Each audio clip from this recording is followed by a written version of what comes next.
bad in a certain limelight. You could have a really good quarter that was bad from a financial perspective because you didn't hit quota, you didn't hit your goal, right? But there's more ways than looking at success of just quota. You could have a bad quarter because you hit quota, but was your outbound activity up? Were your call volumes up? Were you building pipeline for the next quarter? Just because you didn't close the deal this quarter doesn't mean it's bad, because next quarter needs pipeline and funnel too, right?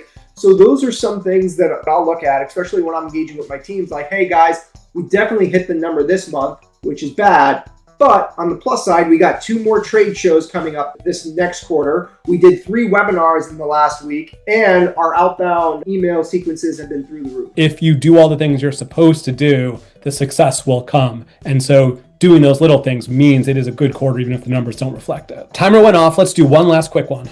All right, we'll do class comp for 400. Which piece of everyday technology annoys you the most, even though it's technically doing its job? MFA, right? Like, I don't think there's a single person here that wakes up every morning going, oh, I can't wait to get my MFA code. But at the end of the day, from a cybersecurity standpoint, and even for cyber insurance and everything like that, MFA will solve 99% of your problems and block 99% of your attacks. There's no one piece of tool that will block everything. But if you can only pick one security tool to implement, MFA is probably the one tool that I would bet on, as annoying as it is. I can appreciate the value of MFA, but why, when I say, keep this device authorized for 30 days, do I need to go back and redo it again the next day, and the next day, and the next day? There's a reason why I close my front door after I enter it. I don't want to keep that front door open for the next 30 days, even though I know how to get home, but that also potentially could let people who aren't me, or a guy wearing a mustache or a hat that looks like me, follow in my footsteps. Looks like we're at 2,600. Does that sound right? Exactly, yes. Is this whose line is it anyway, where the points don't matter? So now they do matter. First, you need to choose which superlative describes you. Which leaderboard do you want to have a shot at? Definitely not the most athletic. I want to say most likely to succeed, but today I'm going to be humble, and I'm going to go with class clown. So now you have 2,600 points to wager. Yep. How many points will you wager? I guess we're going to have to go for broke. What U.S. president served as the first honorary president of the Boy Scouts of America? Well, technically, all presidents are honorary Boy Scouts of the Boy Scouts of America. Gerald Ford was the only Eagle Scout who was the president of the United States, but all sitting presidents are honorary presidents of the Boy Scouts of America, which is now called Scouting America. Who was the first, though? I was going to say, when were the Boy Scouts founded? It was in 1910. And so was this policy of the president being the honorary president immediate in 1910? Did it come sometime later? You got the Eagle Scouts stumped here. But my heart is going to tell me Gerald Ford. May not be the right answer, but we'll go with Gerald Ford. All right, and the answer is... Yeah, you were right. It was when it was founded in 1910 or so. Yeah, I did not know when they started that. And if Howard Taft was not even in my Rolodex, the people I would have guessed. So I would have never gotten that question. But you stumped Mr. Boy Scout, Mr. Eagle Scout with a great question. I applaud your efforts there. You survived the lunchroom cast, 0 points, but you've still earned your seat at the Cool Kids table. Where can all of our viewers find you? So I'm on LinkedIn if you want to find me on LinkedIn, or if you want to learn more about Cork and what we're doing for compliance monitoring and financial protection for MSPs, you could visit us at corkcyber.com, and we'll be on the road as well this year. So thank you guys so much for having me on. Thanks, Nick.